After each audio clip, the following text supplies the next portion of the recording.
If you love the soundtrack of Stranger Things and want to recreate it for yourself in less than 10 minutes, then this video is for you. You might think you need a room full of vintage hardware or a $5,000 synth to get that sound. Here's the truth. It's not about the gear. It's about how you use it. By the end of this video, you will have 2 specific synth sounds created from scratch that you can start using to recreate the sound of the Upside Down. And not only that, you'll also start to understand how all the knobs in a synthesizer actually work, which is going to save you hours in the future for sound design. Let's go. The tools. Today I'm going to be using Ableton Live. You can use any DAW that you want. The exact buttons might be different, but you should be able to replicate the actions in those. And on the screen I'll show you exactly which synths you can use from those programs to help you when you get there. So let's build our first synth from scratch. Synth 1, Arpeggio.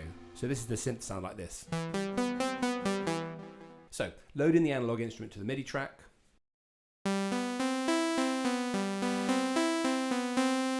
And on oscillator 1, set it to sawtooth. The sawtooth wave is the buzzy sound. It contains all the harmonics or frequencies and it makes it very bright and rich. We use it as the main sound because it cuts through the mix like a jagged knife. In synths, you can have more than one oscillator and you can mix the sounds together, and that's what we do now.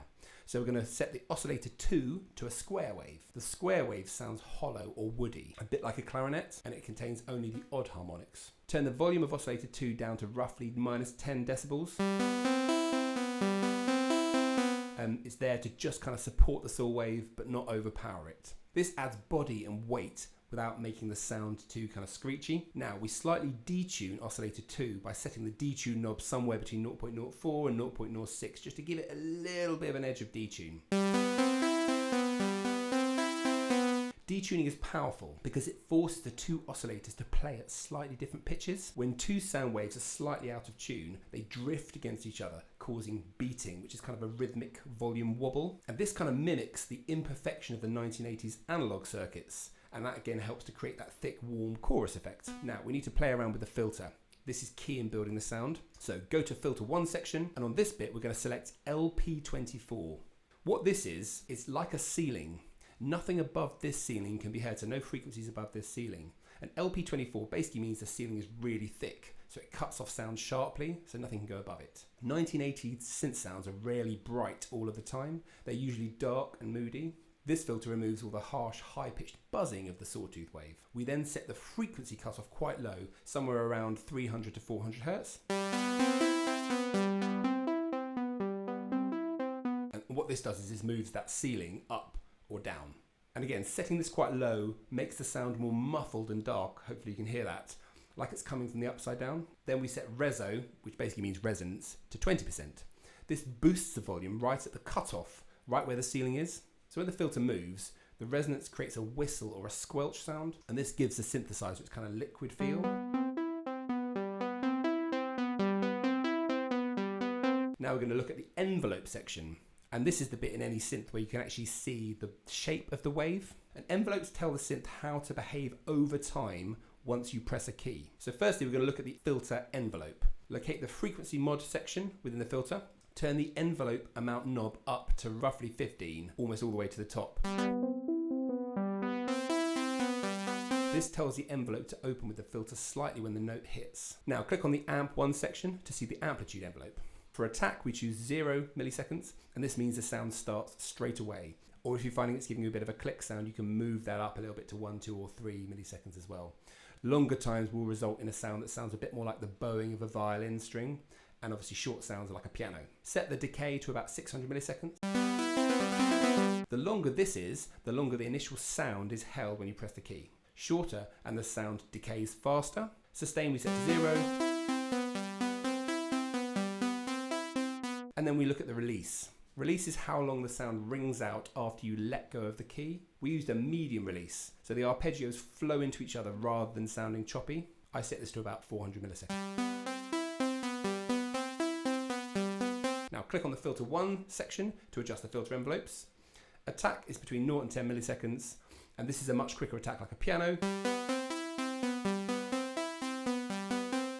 Decay is 200 milliseconds, so it's kind of short and snappy, and this creates the plucking sensation. You hear a bright snap at the start of the note when the filter's open, which instantly darkens when the filter closes.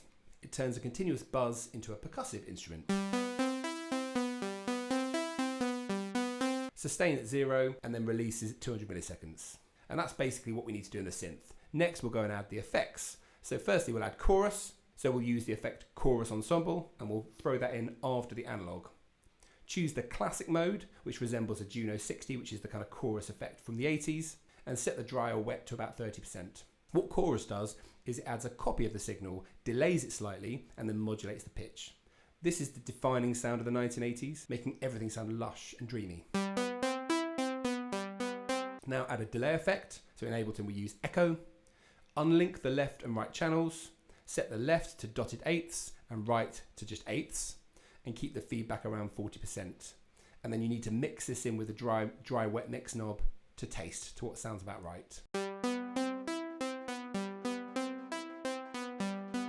Next we add hybrid reverb, so any reverb will do here. Choose a hall or a plate setting, so I've chosen plate, and you want the decay to be about 2 to 3 seconds, and then mix that in again in a way that feels right. And there you are. That is the sound of the arpeggio chord from Stranger Things. Synth 2, the warm chords. Now create another MIDI track and load in Wavetable. This is a better synth for complex textures.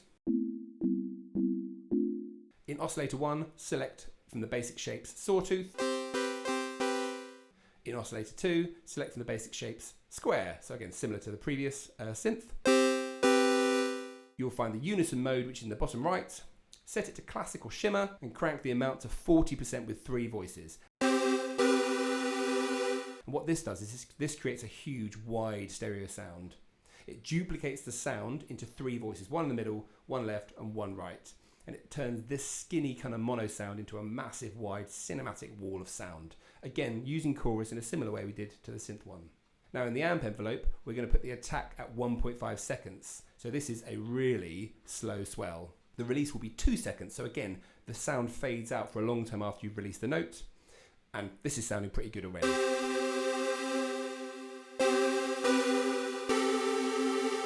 Next we add the effects. We add redux at the end of the chain, and this is kind of an effect you can use to do bit reduction, to sort of bring the bit rate down, which gives a slight degraded vintage digital grit to the sound as well.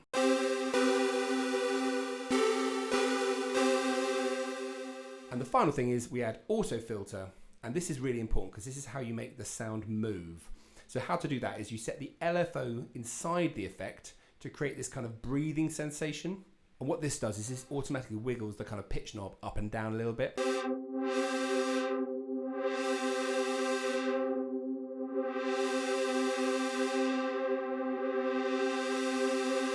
And this mimics the tape wow and flutter that you got in the 80s.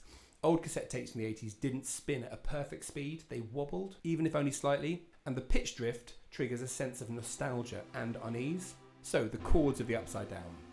So you've now got a couple of awesome synth sounds which you can use in your own tracks and continue to tweak and evolve based upon what you like. And hopefully this gives you a basis to take synths and start playing around with those knobs, understanding a bit more of what they do and create a sound that's unique to you.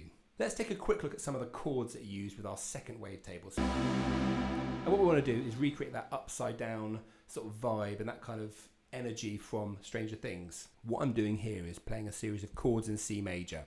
I'm not using any crazy chords, so for example, here's a C major chord. They're all in the diatonic scale. But what I'm doing is I'm playing around with some extra notes like major 7s or added 9s, and I'm also using inversions, so I'm changing the bass note. So here is a C chord with an E in the bottom, and here's an A minor chord, and here's an F chord with a B in it. And basically, if you play around, just play some of these chords in sort of a random order.